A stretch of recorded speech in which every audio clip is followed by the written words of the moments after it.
Hi, my name is Alex Trayman, coming to you live from the Jerusalem Media Hub in the JNS Jewish News Syndicate studios.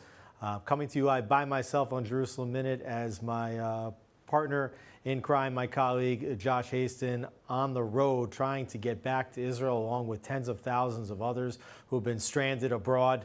We actually recorded a broadcast yesterday that was going to be released this morning, only to find out that things had changed dramatically overnight and decided to basically scrap that episode and come to you live today by myself. A difficult feat with so much to unpack, but the ceasefire has been declared. Israel and Iran, after 12 days of fighting, have now entered into a ceasefire. President Trump announced a ceasefire early this morning. We woke up to news of that ceasefire. President Trump calling it the 12-day war, saying that the 12-day war had ended. And I think that it's very appropriate that Trump named it the 12-day war. From the very beginning, you know, this war has been taking place over 600 days, but it started like the Yom Kippur War with the surprise attack on Israel, Hamas killing 1,200 people, injuring thousands of others, taking 250 hostages, both alive and dead, back into Gaza. The war then stretching out, similar to the War of Independence in the middle, which took about 2 years, almost 2 years, 600 plus days of fighting, both against Gaza, against Hezbollah in southern Lebanon, taking the war to Syria, strikes in Yemen against the Houthis, and then 12 historic days inside Iran, an absolutely unbelievable air campaign for the books, in which over 1,000 sorties, hitting hundreds and hundreds of targets inside Iran, getting complete air superiority, hitting nuclear targets, hitting the nuclear scientists, taking out the ballistic missile production facilities of Iran, the ability of Iran to launch ballistic missiles, hitting launchers, storage houses in real time, hitting regime symbols and key infrastructure, including in the last days and moments, attacking headquarters of the besieged, which is like the internal police of Iran, hitting at the headquarters of the Islamic Revolutionary Guard Corps, which is the main army, state army of Iran, hitting other state symbols, hitting a national television broadcaster in the middle of its broadcast, which was also an Iranian command center, taking out many of Ayatollah Ali Khamenei's aides, especially his military advisors during the strike. And of course, Israel did suffer plenty of damage. Something like 500 ballistic missiles plus fired into Israel, about 25 direct hits, including a direct hit this morning in Beersheba, which killed 4 people, approximately 30 people killed, over 1,000 wounded in those attacks. But considering the fact that Iran had estimated 2,000 to 3,000 missiles, maybe not all of them with the ability to reach Israel, but assuming that many of those could reach Israel, the fact that they fired so many, so few got through Israel's sophisticated air defense system, multi-layered systems, the Arrow 3, the Arrow 2, David Sling, Iron Dome, plus on top of that, the American THAAD system, which was also activated to provide missile defense. The fact that only about 30 people killed since the beginning of this war, it's absolutely miraculous. And you look at some of the miracles, like the strike earlier this week against a hospital in Beersheba. The Soroka hospital hit just days before that. The governors of the hospital decided to evacuate a building that they thought would be particularly vulnerable if it would be hit. It was the old surgery building, and just the day before the strike, not even 24 hours before the strike, affecting that evacuation, and then the very next day a missile comes and hits that very building that was evacuated. You can only imagine how many hundreds or more people could have been injured had that ballistic missile struck with all those people there. So a lot of divine protection. You could see it, a lot of incredible technology in terms of the missile defense that shot these things down. But you see it on both sides. On the offensive side, with all the sorties, Israel did not lose one plane, did not lose one pilot. There was reports of possibly 1 or 2 drones being taken down during the fighting. landing inside Iran. But considering what the estimates could have been in terms of the losses of pilots, of planes, of drones, unbelievable, stunning success. And then, of course, the midnight hammer, President Trump deciding to take action, to take matters into his own hands and to send 2 B-2 bombers that dropped 14 GBU-57 massive ordnance penetrators, the MOP bombs, bunker busters, deep underground into the Fordow nuclear facility, rendering it hopefully destroyed, hitting at the Natanz nuclear facility, the Isfahan nuclear facility with over 30 Tomahawk missiles that were fired from nuclear submarines situated just outside the Persian Gulf. And then last night to see what Iran's response was going to be. And then learning that, in fact, Iran was planning on launching a response. They did fire 14 ballistic missiles at the Al Udeid air base in Qatar. Now, they said at the time that they were going to fire 1 ballistic missile for each one of the MOPs that the United States dropped. They gave the United States notice. Apparently, the Qataris had notice as well. All of those 14 missiles were intercepted. There was no damage to the base. There were no injuries reported, even though the Iranians, through their propaganda mechanisms, announced that they had destroyed the base and that Israel was crying and was destroyed with so many of their sites, military bases and others being destroyed, part of the Iranian propaganda machine. All of that propaganda aside, the Iranians are going to wake up when the internet comes back on over the next several days and recognize that Israel's still standing, suffered very few losses, that the Al Udeid base in Qatar is still standing, and it is in fact the Iranian regime which has been completely humiliated and defeated. And we know for a fact that the Iranians were begging President Trump for a ceasefire. And that is what happened. Now, we also know that once the ceasefire was announced, that the announcement called for a ceasefire at 7 in the morning, that there was going to be time between the time the ceasefire was announced and the time it would go into effect, that Israel carried out significant military actions in the final hours of the fighting, including taking out a besieged headquarters, believed to have killed at least hundreds of besieged members, a significant blow to Khamenei and his regime, and hitting at other strategic military targets in the final hours. And we saw Iran also firing multiple barrages. We were awoken here around 5 in the morning with barrage after barrage after barrage of missiles. We understood that this would be the way a lot of times these Middle Eastern ceasefires come into effect, that everybody's seeing who can get away with the last shot, even maybe after the ceasefire is supposed to go into effect. Then we saw President Trump get mad.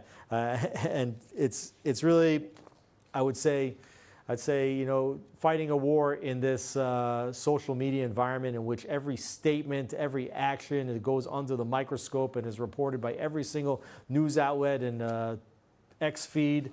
And we saw some, what's called a foul-mouthed tirade by Trump, fuming at Israel, fuming at Iran, saying, I'm not happy that Israel's going out now. That's what he told reporters, as the jets were responding. He said there was one rocket reporting to what Iran fired that I guess was fired overboard by Iran. It was after the time limit. It missed its target, and now Israel's going out. These guys got to calm down. Of course, we know that that one of these ballistic missiles hit that a 7-story apartment building in Beersheba and killed 4 people and injured many others. And we also saw comments from Trump saying, Israel, do not drop those bombs. If you do, it is a major violation. Bring your pilots home now. Donald J. Trump, President of the United States. And then he said also, Israel is not going to attack Iran. Then he pleaded, all planes will turn around and head home while doing a friendly plane wave to Iran. Trump wrote, nobody will be hurt. The ceasefire is in effect. Thank you for your attention to this matter. Trump appeared to be a little bit angry later, saying, Israel, as soon as we made the deal, they came out and they dropped a load of bombs, the likes of which I've never seen before. I didn't like plenty of things I saw yesterday. I didn't like the fact that Israel unloaded right after we made the deal. They didn't have to unload. I didn't like the fact that, and then he said that the Iranian retaliation was very strong, but in all fairness, Israel unloaded a lot. Now, Israel is believed to have unloaded 100 munitions at dozens of Iranian military targets, but those were really before the truce went out, but it doesn't really matter. Everybody's now focused on was this ended the right way, the wrong way? If the truce is called for 7 in the morning and you have a truce effected at 11 in the morning, after everybody's said and done, and your truce holds at 11 in the morning, that's pretty impressive, I think, considering you had 12 days of ballistic missiles flying this way, Israeli sorties flying this way. So I don't think in the end of the day, any of these statements or any of the resulting fire of the last few hours are going to go down in the history books as the story of this war.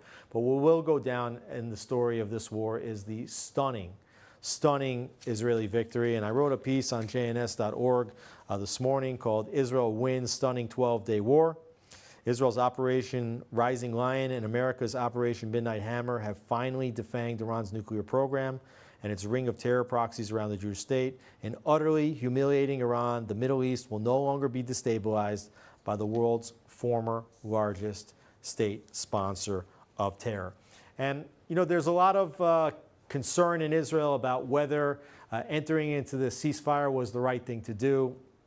And I remember similar conversations that people were having when Israel declared the ceasefire with Hezbollah in Lebanon. Now, obviously, Israel's strikes have been immensely successful. What were the goals of the operation? Number one, to completely neutralize the nuclear threat, meaning that Iran should never be able to, after this operation was over, be able to assemble or deliver a nuclear weapon. Israel insists that that goal was accomplished. The second goal was to completely eliminate Iranian ballistic missile program, their ability to produce missiles. The assessment was before the war that Iran was trying to manufacture 300 ballistic missiles a month. The estimates were that in several years they could have 10,000, if not 20,000 ballistic missiles, and that in and of itself, even without nuclear, would represent an existential threat to Israel when you consider that some of these missiles have 1,000-pound payloads on them. And we've seen the kind of damage that they've done to buildings, sometimes taking out multiple buildings on a single city block with one blow. So that was an existential threat as well. Israel also insisting that the goal of the war, and this didn't take place just over 12 days, but rather over 600 days, to file down all of Iran's terror proxies. So now Iran does not have a network of proxies that represent a direct existential threat to Israel. They do not have the ballistic missile capabilities to threaten Israel in an existential matter. Even if they do still have some left, they might have even several hundred left, but they don't have the capacity to make tens of thousands. They don't have the capacity to fire too many of these, as Israel has taken out more than 60% of the Iranian missile launchers, and Iran does not have the capabilities anymore of developing nuclear weapons or enriching uranium. Questions about what's happened to some of the enriched uranium. There were reports and photos of trucks at the Fordow site. Questions about whether the uranium in that Fordow site was moved out 2 days before the attack. I've personally seen some intelligence estimates that had photos of Fordow, of those trucks zoomed in. And according to the estimates, no indications that any of the equipment that you would need in order to move highly sensitive enriched uranium out of a site into another place, none of that kind of those cylinders that you would need, none of the specially designed equipment was there. Rather, these were flatbed trucks, dump trucks in many cases, and the assessment is that these trucks were actually bringing maybe concrete or other capabilities that Iran might have to seal up or fortify the Fordow facility ahead of what may have been an Israeli attack on that facility, which could have included commando raids, assuming that Israel had a plan to attack that site had President Trump not decided to drop the MOPs and take it out from the top, which obviously was a lot easier and a lot faster. Now, we're still waiting, of course, to see what the results of that strike were. Nobody's been able to get inside that site yet. In the coming days and weeks, we should hope that the IAEA, the International Atomic Energy Agency, and maybe U.S. inspectors and others may be able to get into that site and assess the damage and rule out that any piece of this facility is still standing. And we have to see what kind of negotiations emerge between Iran and the United States and the IAEA to ensure that Iran is fully committed to dropping its nuclear program. We did hear Iranian officials stating that the nuclear program is part of the fabric of the Islamic Revolution. I think that that's a very important statement to understand, that the nuclear weapons program of Iran was part of the roots and the fabric of the Islamic Republic, which is exactly why those capabilities needed to be completely degraded and neutralized.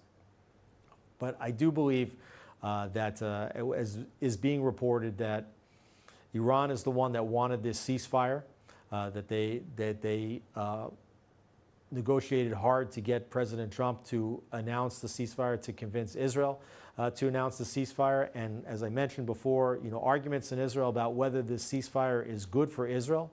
I believe that the ceasefire is good for Israel. I think that, as we discussed, Israel succeeded in what the goals of its war were. Israel never said firmly that its goals were to overthrow the regime. I do think that Israel wants to see this regime overthrown and has provided the triggers and the assistance to the Iranian people to overthrow their own regime, but certainly will be better if the Iranian people take matters into their own hands and decide that they need new leadership. Hopefully now the Revolutionary Guard Corps will not be able to put up the type of fight that they would have been able to put up against a revolution ahead of Operation Rising Lion, ahead of this 12-day war. So we have to see what happens next.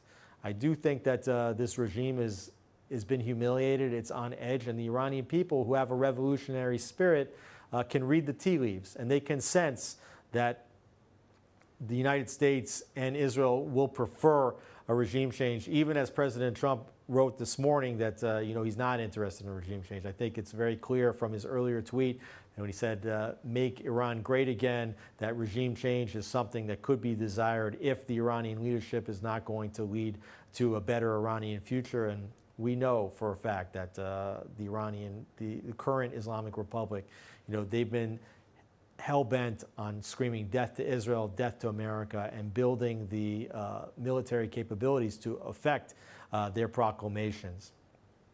I think that this ceasefire is good for lots of reasons, and is only possible because the United States got involved to begin with. And people have to recognize here that if President Trump was not, without President Trump, this entire military campaign does not happen. Okay, if Kamala Harris was in office, Israel would not have had the green light for sure, even though Israel was willing to go through a red light, as we saw many times in the Gaza Strip and into southern Lebanon. They went against the advice of the Biden administration.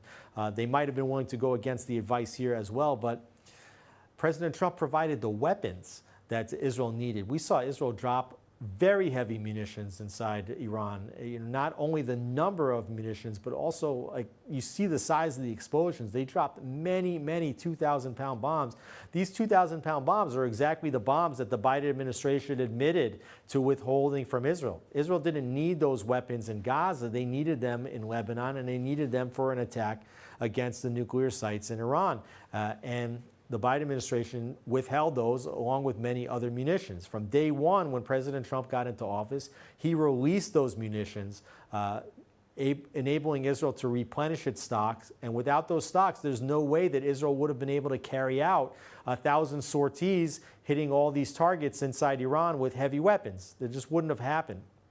So once President Trump gives the weapons, and then President Trump also gives the diplomatic cover and the legitimacy for the attacks that Israel took, even just by considering going in and attacking Fordow. You saw the statements that came out of the G7, countries that would have otherwise condemned Israel's actions basically stated very clearly that Israel has the right to self-defense, that Iran does not have the right to nuclear weapons, stating that Iran is the #1 state sponsor of terror and the power that's destabilizing the Middle East. So he gave that diplomatic cover to Israel as they attacked for 12 days. So now, if after all that, President Trump decides that he wants to be the one that pulls the trigger and takes out the Fordow nuclear facility, well, he's got that right. Not to mention that he has the bombs to affect that in the most efficient way without risk to Israeli soldiers dropping on the ground inside Iran to do some kind of commando raid. Israel just did not have the bombs to attack Fordow from the top the way those B-2 bombers of the United States were able to do. So there's no questioning whether Trump should be involved. If he wants to be involved and put the icing on the cake, the cherry on top of the operation, he's got the right because he helped Israel, and they also helped Israel with air defense and THAAD and the Aegis boat systems, shooting down drones, shooting down ballistic missiles. So, Israel, I think, had very little choice and also everything to gain from the United States participating in Fordow. Now, after that happens, Iran's no longer just fighting the state of Israel. Now they're also fighting against the United States. And so if President Trump is saying that he demands a ceasefire, and if Iran does not give in to the ceasefire request, that the United States will continue to strike. And President Trump said at the time that there were many, many more targets on the hit list. And so even though they did what they called specifically a limited strike, that they could do more if there would be retaliation, certainly Iran didn't want that. And it's not the same as if they were fighting just against Israel. If Iran and Israel were just going at it and the United States had not been involved, even though Israel was succeeding to hit target after target after target, we saw that Iran still, with their ballistic missile capabilities remaining, were firing volleys at Israel, multiple volleys a day. And this could have gone on for weeks.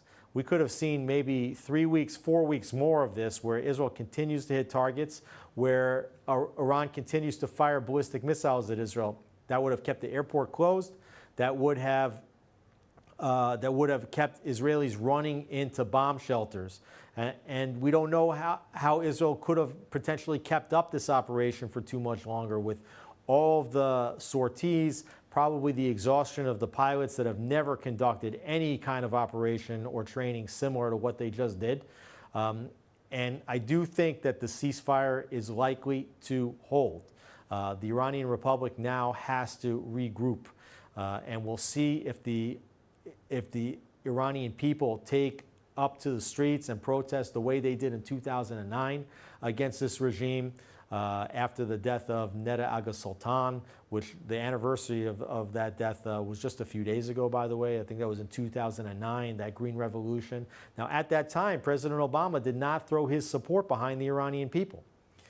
If the Iranian people rise up again and demand that their regime leave town, I think that you'll see support from the President of the United States, from the State of Israel, and there may be things that can be done either covertly or even publicly, to take away support from the Ayatollahs and to give their support to the people to affect a regime change for themselves. And we saw calls from the son of the Shah, who was taken out in a similar revolution in 1978, 1979, the Islamic Revolution that brought the Ayatollahs to power. The Shah's son, Reza Pahlavi, who lives in Los Angeles, has called for people to rise up. He's presented himself potentially as a candidate to run a transitional government in Iran. We don't know if he has the backing. We do know that the Iranian opposition groups are splintered. They've always been splintered. That is actually the modus operandi of Iranian opposition groups for decades. There's always splintered factions. It's hard to see how they will unify. It's hard to see who will be the candidate that they will unify around if one such candidate exists. But we have to leave this now in the hands of the Iranians. And we could have gotten to a place of diminishing returns if Israel continued to go after regime targets while absorbing more and more and more ballistic weapons. It would have also tested the resiliency of the Israeli people that I think really proved themselves during this entire campaign. And you can thank God, you can thank the technological superiority of the Air Force and the adeptness of the pilots and the weapons, but you have to also give a lot of thanks to the Israeli public for demonstrating such resilience, following the commands of the home front to go into the shelters every time another barrage of missiles was incoming, to get themselves out of harm's way. And we saw the results. Very few people died compared to the amount of missiles that were fired. You could have had thousands of people dead in Israel. And if 500 ballistic missiles were fired at any other country in the world, especially in a densely populated country like Israel, if they'd been fired elsewhere in Ukraine or any other country, you would have seen hundreds, if not thousands, of people dead. So I do think that Israel has a lot to be proud of, and Israel should be very proud of its leaders, particularly Prime Minister Benjamin Netanyahu, who's been warning about this threat for 15 to 20 years already, going to the UN, drawing that line on the bomb. They're saying that Iran had crossed every red line, never knowing if Netanyahu was going to do what it took to take out the Iranian nuclear facilities on his own, if he would launch that campaign. He did that. He has led Israel adeptly through a very, very difficult war that tested him domestically. It tested him diplomatically. He had to navigate first the Biden administration. You'll remember early on in the war, the Biden administration pledged a lot of support to Israel, and President Biden even came over to Israel just several days into the war, even though you could already see that the president was exhibiting signals of advanced mental decline and later dropped out from the second election. Still, that as the military campaign went on, we saw the Biden administration get more and more aggressive in their tone towards Netanyahu. We saw multiple calls from Chuck Schumer, from Hillary Clinton, and others that Netanyahu should call an early election, that he should leave. Netanyahu weathered the storm. And not only did he weather that storm, but I would even posit that those attacks got Netanyahu back on his feet, because we know that Netanyahu was hit very hard emotionally after October 7th, knowing that this had happened on his watch. He seemed devastated in the early weeks, but as the United States went after him, he really toughened up, and he showed what he was made of. Going to the Congress in July of last year, giving an incredible speech there, meeting with Biden, meeting with Harris, just as Biden was announcing that he was pulling out of the race. And then as soon as Trump came in, as I explained, Trump did a lot in order to aid Israel in releasing the weapons, providing diplomatic cover for the war in Gaza, which has been extraordinarily important, coming up with a new mechanism for the distribution of humanitarian aid so it doesn't get into the hands of Hamas. Calling for the resettlement of Gazans, which is something that we're going to have to see whether that happens as the next step as the attention now shifts towards Gaza and concluding that war, and I think that will happen. President Trump also put sanctions on the justices of the International Criminal Court, who had issued arrest warrants for Netanyahu and former Defense Minister Yoav Gallant. And those arrest warrants are still in effect, and it's very difficult for Netanyahu to travel. He traveled to the United States, he traveled to Hungary, not many other destinations that he can travel to right now without threat of being arrested by Interpol or other police in other countries. So President Trump trying to provide some support there, providing support in the UN General Assembly. And Netanyahu and his primary deputy, Minister of Strategic Affairs, Ron Dermer, doing everything to repair the relationship as early as possible with the new administration, make sure that the two administrations were working hand in glove on communications, dealing with the war in Gaza, dealing with the efforts to bring the hostages home, dealing with the United States attacks on the Houthis in Yemen, over 1,000 strikes over a 2-month period by the United States against the Houthis in Yemen, because we know that the Houthis were interrupting international trade coming through the Suez Canal and the Red Sea, and they were also striking at U.S. naval vessels patrolling the area. So the United States getting involved there as well. And Minister Dermer also, more importantly, convincing the president that it was important, essential even, to take out these nuclear facilities, because the Israeli assessment was that Iran was marching very quickly towards nuclear weapons. Now, of course, we have to see if this ceasefire will hold. I think the indications are that it should. Now, will the regime be toppled? That we have to wait and watch. If they're not toppled, they will certainly try to regroup. Will this ceasefire lead to long-term peace? Will it lead to short-term peace? And what will happen in the aftermath? Will the Prime Minister, Minister Dermer, and the President now advance quickly normalization agreements? Will the Saudi normalization now be fast-tracked? That's the king prize that Netanyahu was looking for. I interviewed Netanyahu on the eve of the most recent elections. I asked him, what does he want to do in a new term that he hasn't accomplished in the previous terms? He said two things. One is to prevent Iran from becoming a nuclear power. Two is expanding the circle of peace and normalizing relations with Saudi Arabia. So he has done the first, and we didn't know if he could do it or if he would do it, and now he is on track to do the second. He's got now a runway. Elections are probably not going to be until the middle of next year, even though we're seeing some chatter in the groups that maybe Netanyahu will call a snap election now after this tremendous victory. I'm not certain about that.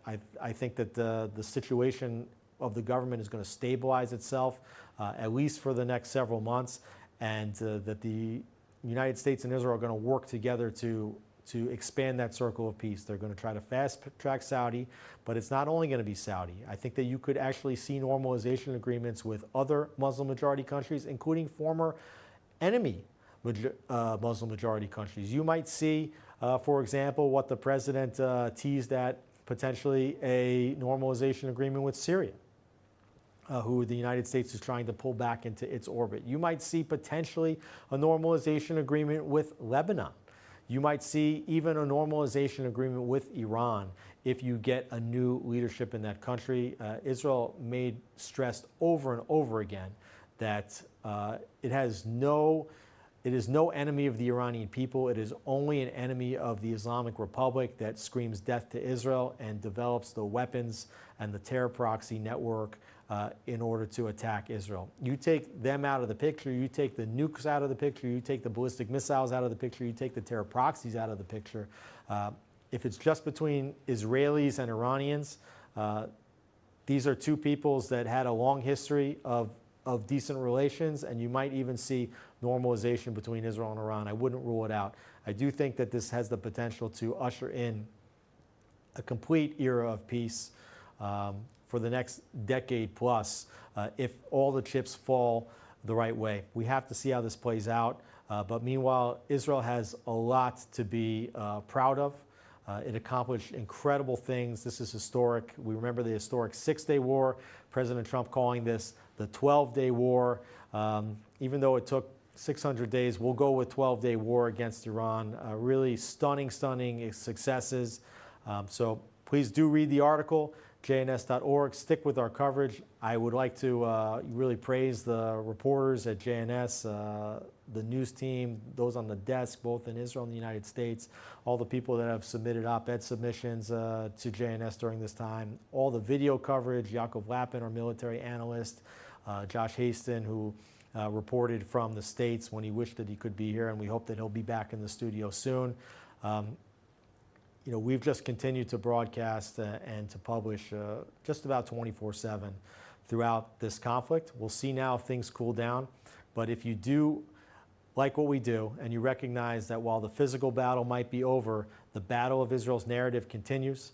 The situation in Gaza still needs to be sorted out. You can only know that France, Canada, UK, all these other countries are going, and the United Nations are going to continue to really try to delegitimize Israel over what's going on in the Gaza Strip. So if you recognize that the narrative battle continues on even as the physical battle ends, please do support us. Like this channel. We have over 2,000 subscribers. We hit the 200,000 number today, which is a major accomplishment for JNS. So subscribe to this channel, like this video, share it with others, share our other videos. Sign up to the daily newsletter at jns.org. Make jns.org your primary news site. Download the application, and I also ask people to make meaningful donation.